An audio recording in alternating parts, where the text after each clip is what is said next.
I declare, what are y'all waiting on? Hi, witches. How you doing? Um, as you already know, I'm the infamous spirit tree, Naima.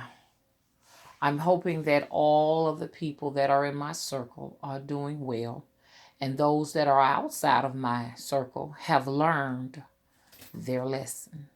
Okay? So now what I want to talk about, what y'all waiting on? I have warned, and I'm being censored by YouTube.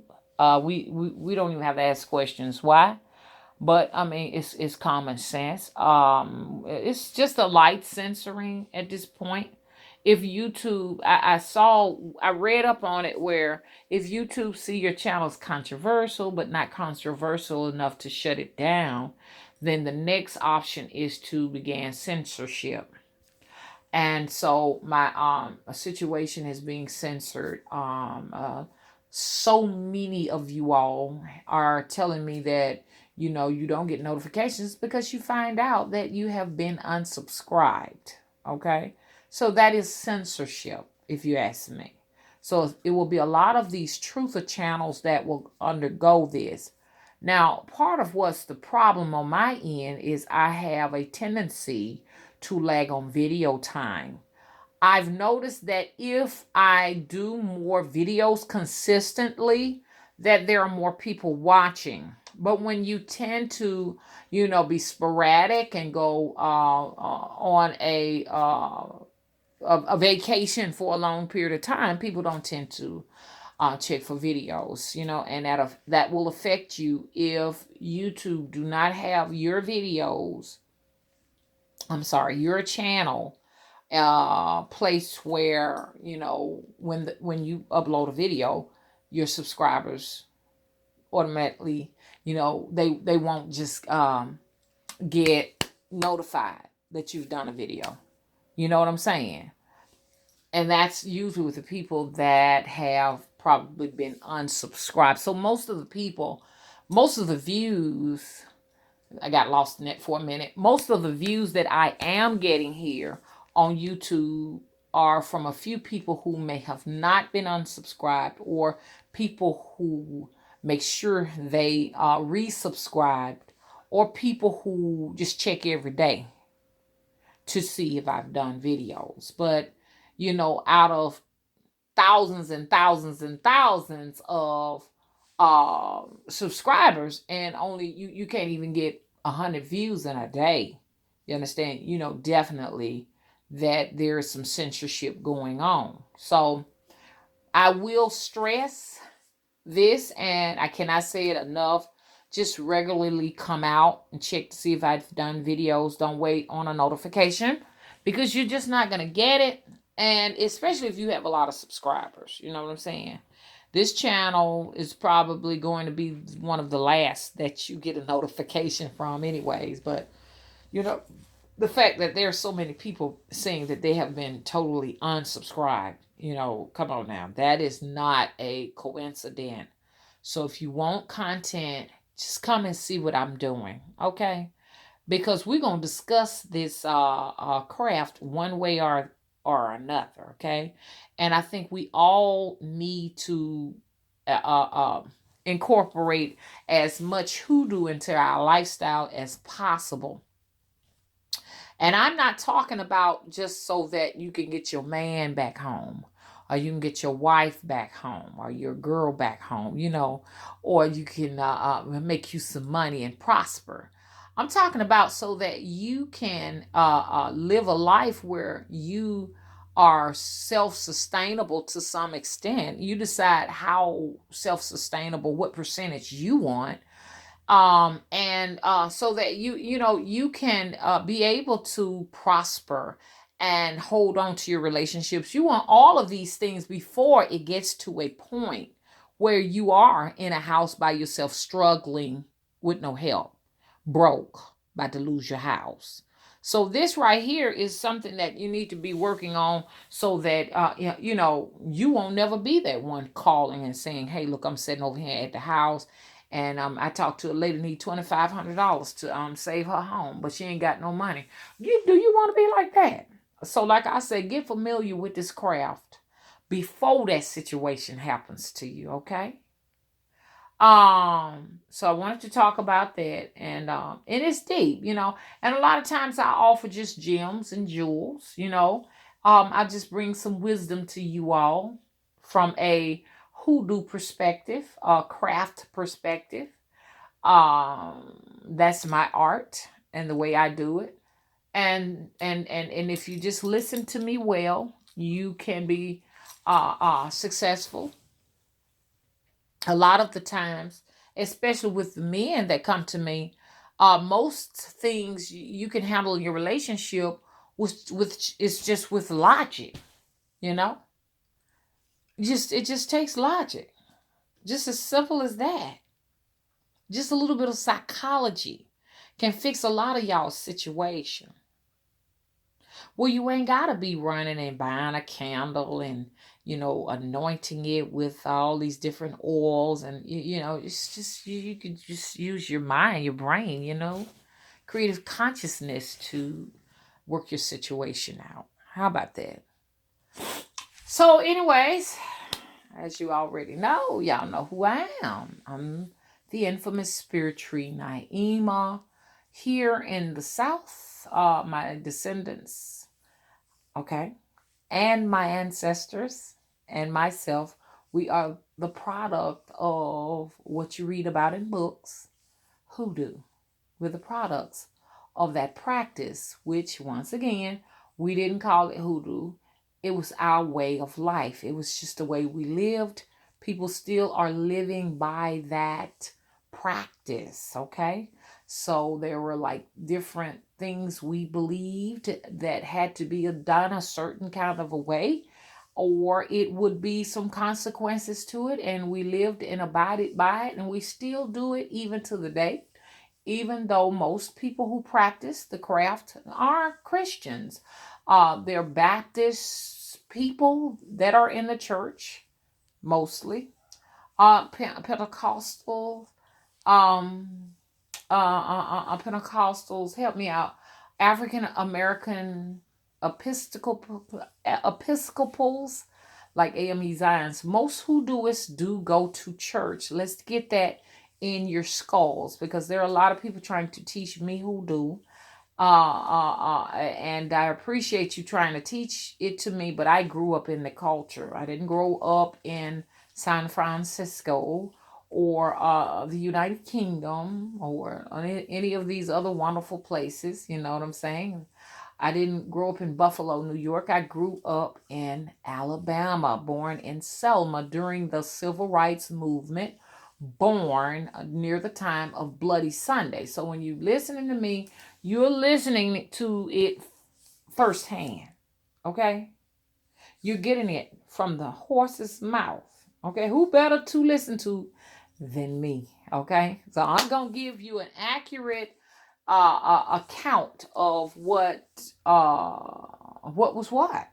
And I have an archive, 10 years of archives of information, me talking about it, and a little bit about myself too, on my channel, Mother Wisdom channel, Mother Wisdom Tree. I got started 10 years long ago, before I even knew what I was doing.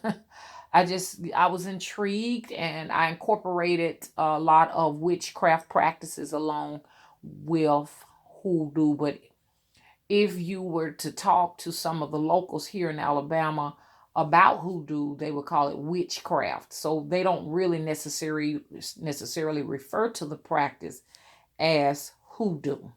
They'll refer to it as spirit work or witchcraft, or if they want to be nice about it, to keep from offending you or feeling as if though they're practicing something that will take them to hell, they will say you are a root worker or a root doctor. They use those terms, not necessarily hoodoo doctor. I can say I'm a hoodoo doctor, but down here, hoodoo doctor, most people in Alabama do not know what you're talking about. And they do practice, but that's the name that I think Europeans gave it, hoodoo.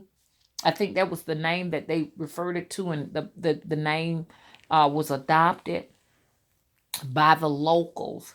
I want you all to know that there is a lot of fear in the South. Okay, not only by the blacks, but even whites here in Alabama, and whites do practice hoodoo, what y'all call hoodoo. They practice it too. Okay, you can come to a spirit worker down here or a spiritual worker. You may go to a white woman, or you might go to a black woman, or you might go to a black man. I'm sure there's some white men that do it too, because the guy who used to cut my yard, named Earl, would talk about it, but he didn't refer to it as hoodoo. He'll call it the farmer's tan. Now, I'm just going to be honest with you. From what I've understood and from what I'm seeing, white people here have a lot more. They are more open and giving with the knowledge of the craft. I rather call it the craft, because really there's no name for it here. As I said, I work the roots. Y'all, I work the roots. And they'll be like, okay, I can't say, I'm a spiritual worker. Anything like saying spirit, black people get afraid of it here, because you got to realize it's embedded in there, and it is embedded in there and ingrained in their souls to be terrified, a lot of them, not all of them, by the word spirit, unless it says Holy Spirit. If it doesn't say Holy Spirit, they're frightened. So you ain't gonna be moving to Alabama saying, hey y'all, let's call on the Spirit, because they will run. And they won't talk to you no more. Okay? So you got to go easy on them. You can't come down here and say, I'm a psychic. Saying the word I am a psychic means that you are channeling the energy of the devil, as they say here. I'm not saying it. They say it's the devil's work, or Satan's work. Okay? If you're going to call on any of those gods, so to speak, you have to do it in private. Hello? And I've had this conversation so many times. I cannot believe I'm having this conversation with you all again and stuff. So it's a lot of fear here. And most of the blacks are very obedient to whatever master says to do. They're very obedient. And anything outside of the church, anything outside of football, because if you move to Alabama, if you move down south, okay, you got to have a football team that you're going for. Okay? I don't know all of the different teams for everybody. Mississippi, you got to be, what you got to Mississippi, what you call, dang, I can't think of that. Even Florida Gators, you got to go with for the Florida Gators or somebody else. I can't think of these college teams, and I think Florida Gators is a professional football team. But you gotta, it's a lot of conflict between Louisiana and Alabama when it comes to college football. You can get shot, because Louisiana is very, very have a very, very competitive spirit. There's a rivalry going on between Alabama and Louisiana. So you have to be careful. It's not like Mr. Willett is an Alabama fan. I will tell him you can't do this. He can't just go to Bourbon Street and wear an Alabama shirt. Okay, you could do it, but it's a chance you might get jumped or you might get shot. I mean, it's just realistic like that. You may be able to take a chance and put an Alabama shirt on and not get hurt. I'm just saying I wouldn't do it. Even in Georgia, they can get an attitude with you if you come up there with us. See, I'm trying to show y'all. Now we can probably go to Mississippi with an Alabama shirt on. You can go to Mississippi. You can go to Florida with it on. You can go to South Carolina and maybe able to go and get away with it in Tennessee. But there's certain places you can't. You're not going to go to Memphis, Tennessee and have your Alabama shirt on. You see what I'm saying? Because what I'm trying to say is they really down south take football, college football, to the extreme. Look it up. There are a lot of people have been murdered in the name of football and religion. If you come here, the first thing, and somebody strike up a conversation with you, the first thing they want to know It's where you work, because it is glorified that you have a top position job. It is also glorified that if you got a top, that you got a top position in the church, because the first thing they want to know is what church you go to, and then they may ask you what you serve in the church. If they said what you serve in the church, they meaning, do you sing in the choir, or are you a usher? We call them ushers down here this country. Ushers, not ushers, but ushers. Do you are you a deacon or a deaconess? Because they got female deacons in some churches, and you got male deacons. So a deacon is a man, and a deaconess is a woman. On Sundays they dress up in white and they do the Lord's Supper. They give out the little wafers and drink the grape juice or the alcoholic beverage, wine or something like that, on the first Sundays and stuff. So when you come here in the South, you're not coming to hoodoo, because that ain't no such thing here. That's some hoodoo. She doing some hoodoo, and you ain't no conjure woman out here. If I say, hey, I'm a conjure woman, they be like, what is that? No, but then the people who know Hollywood movies will know what you are acknowledging. So if somebody come to me and say, hey, you know what up? You know what? You know what you do? Which don't nobody question me. Because, see, a lot of them say down here, everybody think I'm a Caribbean woman. They think I'm from, Kingston, Jamaica. Everybody thinks that when they see me. So they don't know me to be a hoodoo worker or a root worker or whatever. You see what I'm saying? You can't just look at somebody and say, oh, that's a root worker. Now, what they look for when they want spiritual work down here is a pastor. They want a pastor.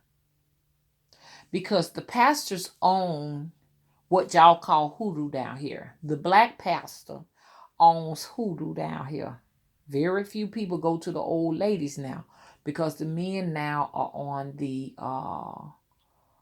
they're on the stage right now, the men. So if you say you're a pastor, then okay, then everybody gonna be coming, and they're gonna be wanting a prayer cloth, or they might want you to lay hands on them and all of that. So that's what you get when you get down here. You ain't gonna necessarily get it like you getting on YouTube now, okay? Now you might get a chance to find out what old lady live, Miss Mabel up the street. She doing this, she doing that, she do the mojo bags, and it's not, the craft is not forgotten about down here. It's just the fact it's secretive. Okay. So I said all of that to say this right here. So who better to tell you what's going on down here than me? Okay.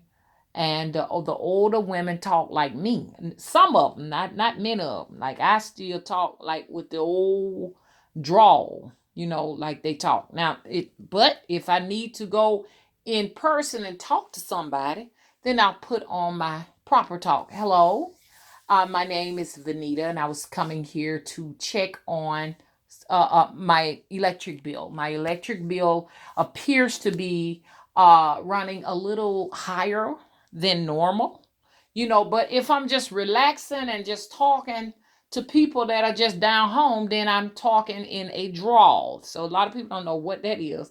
What is a drawl? A drawl is like, our tone is a little slower than your tone up north. Okay. People who are not from the southern region tend to think that we all sound the same, but we're not all the same. Someone in Texas will notice that there's something a little bit different about my drawl versus theirs. Someone out and it can go as far as off as Oklahoma. Oklahoma is really considered a little bit of that, but not quite. They'll hear a little difference. Arkansas will hear some difference. You know what I'm saying? We can hear the difference in each other. You know what I'm saying? My drawl is more similar to the drawl in Georgia and Mississippi. Georgia, Mississippi, and Alabama, you can't really hear a big difference, but there is a little bit of variation. I would say that the Alabamians who still have the old drawl sound more like the people in, I don't know, I can't tell no difference. I can't tell no difference. So if I hear a woman in Georgia still talking that old drawl, we just sound the same. But it is a little bit different. It is. Okay? Now it's changing now because the newer generation being exposed to the internet, the dialect is swiftly changing. So we'll lose the drawl pretty soon. My daughters don't have a drawl, you know. My son has one, but my daughters don't, which is interesting. Now, they have it, you all will be able to detect it, but people in the South can't. Does that make sense?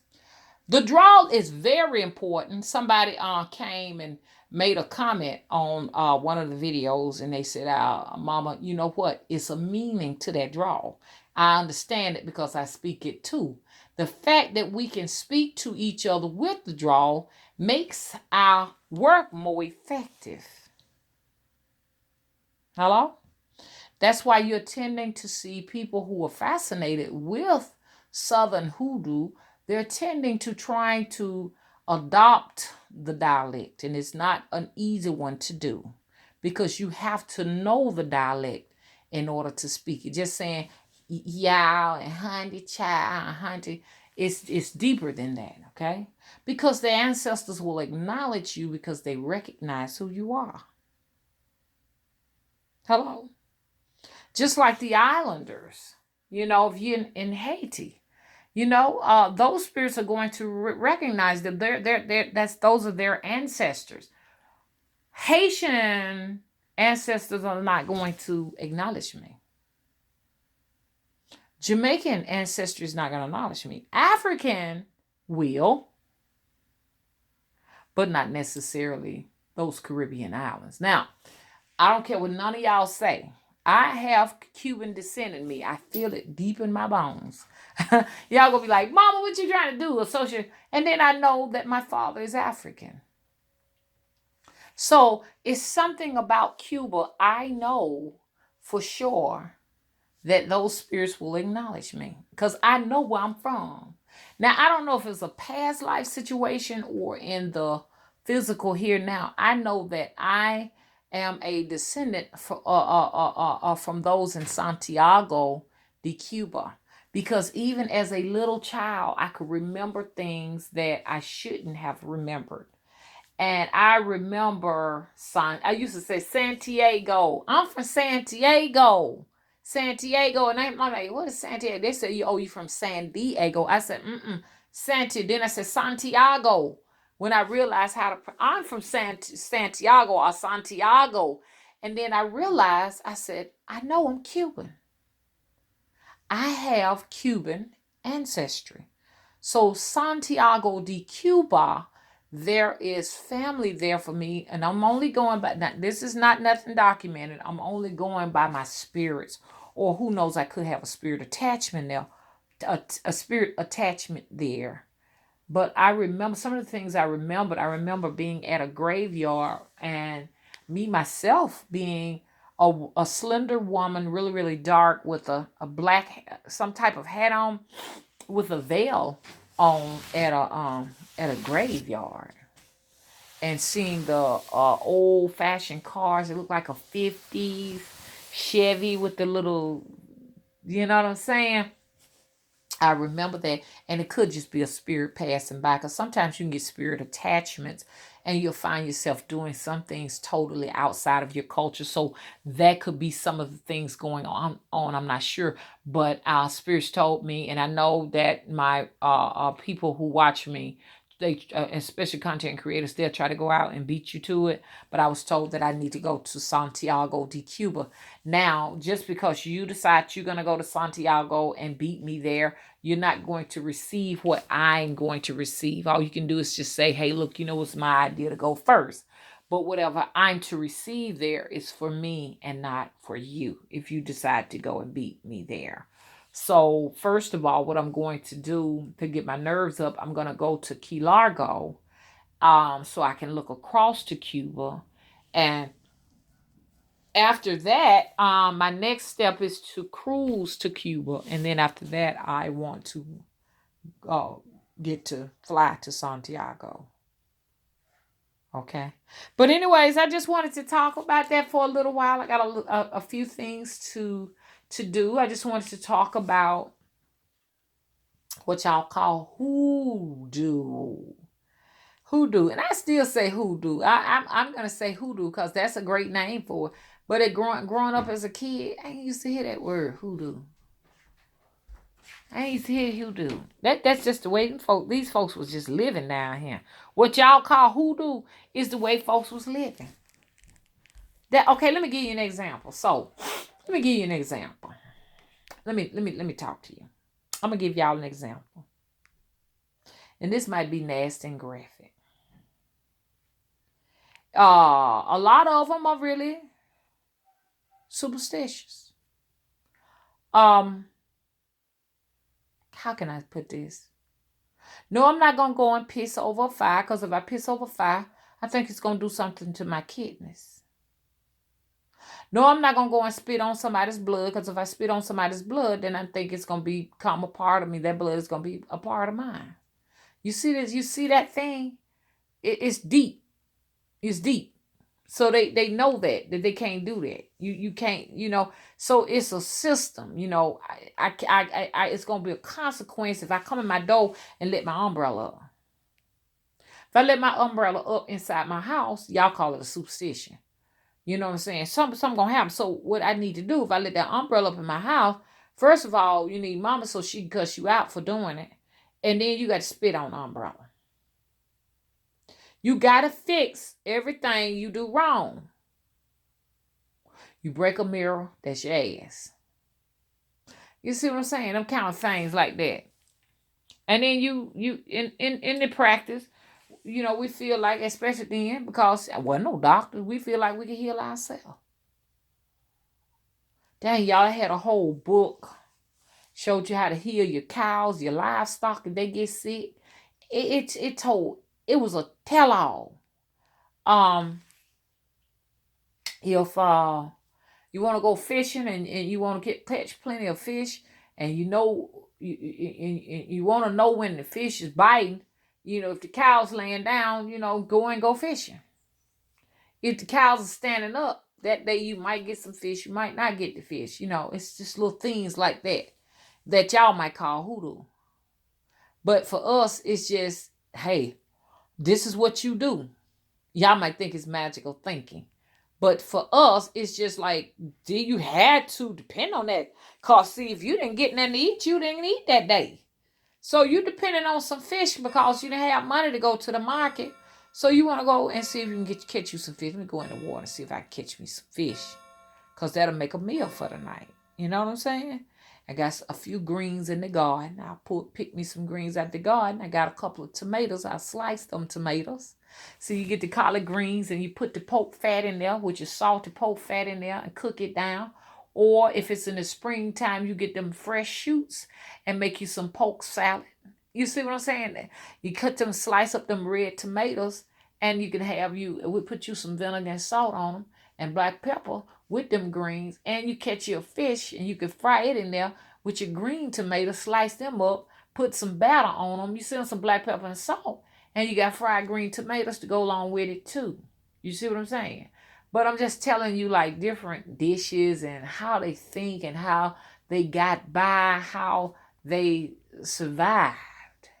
If they said, we're going to have white meat and cornbread tonight. White meat and cornbread. What is white meat? White meat would be the fat that's sliced, the white part of the fat sliced off of the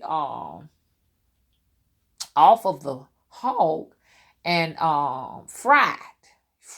You'll fry that, and it'll turn into some like hard bacon that's hard to chew, and you pour that grease over in your greens after while you boiling them greens real good. Add a pepper to it. But a lot of y'all know y'all old heads, y'all know what I'm talking about. You want to make you a bowl of buttermilk and cornbread, which was something that was eaten out here. My daddy used to eat buttermilk and cornbread, and buttermilk, y'all just see it in the refrigerator, but buttermilk really was like when the milk started spoiling, We didn't get rid of it. You pour it over in some cornbread, literally cornbread, and mash it up like that, and you'd eat it. That'd be buttermilk and cornbread. Cornbread. Uh-huh. Cone pone. Cone pone. Cone pone. That's just like where you just make the cornbread like pancakes. You just let the grease get hot and fry the pancake. Y'all old heads call them flapjacks. Oh Lord, they call them flapjack way back when. You know, they ain't call them pancakes, but flapjacks. And you let them cook on one side, cook on the other side, and you crumble them up, and you pour you some buttermilk over it, and sit down and you just eat it like that. Yeah, I remember them old crazy dishes, chicken toast soup, chicken toast soup. And I said, "Oh, Mama, what is them?" We didn't eat like that though. But I know the folks that were living in the country would eat stuff that y'all couldn't imagine. I was in the store just yesterday, and I saw an old lady out where my people live out in Lowndes County, Alabama, which is definitely country. You can't get no country than Lowndes and Alberta. You get out there in them places out there like that, you in the country. You in the countryest part of Alabama. But so I was looking at her. She had these red balls in her hand. I'm like, what is that? She said, "Oh, them pork kidneys." For y'all don't know what pork kidney is, pork kidneys. These are pork kidneys. She said, "I'm gonna slice them up real good, and I'm gonna put some black pepper and salt on them, and I'm gonna fry them and flour them down and fry them just like you would liver, or like y'all would fried chicken." And I'm like, wow, man, some of the stuff they eat down here, beef tongues. Y'all do y'all work with the beef tongue. But in actuality, down here, it's something that people eat. People eat the beef tongue, which is a very, very tough dish, but they eat the liver of the chicken, the liver of the hog, the liver of the cow. They eat the kidneys of the cow, okay, and the hog. They eat the testicles of the hog. So if somebody said, well, hog, they gonna have hog jaws, that's the actual testicles and the penis of the cow. So these people still eat like that down here. Okay? So don't y'all be making fun of these folks down here. Because guess what? Y'all coming down here. Y'all fascinated with the place. Yes, Hoodoo is drawing a lot of traffic down here to Alabama. Well, anyways, that ends this video. And if you haven't already, please rate, unsubscribe. Bye-bye.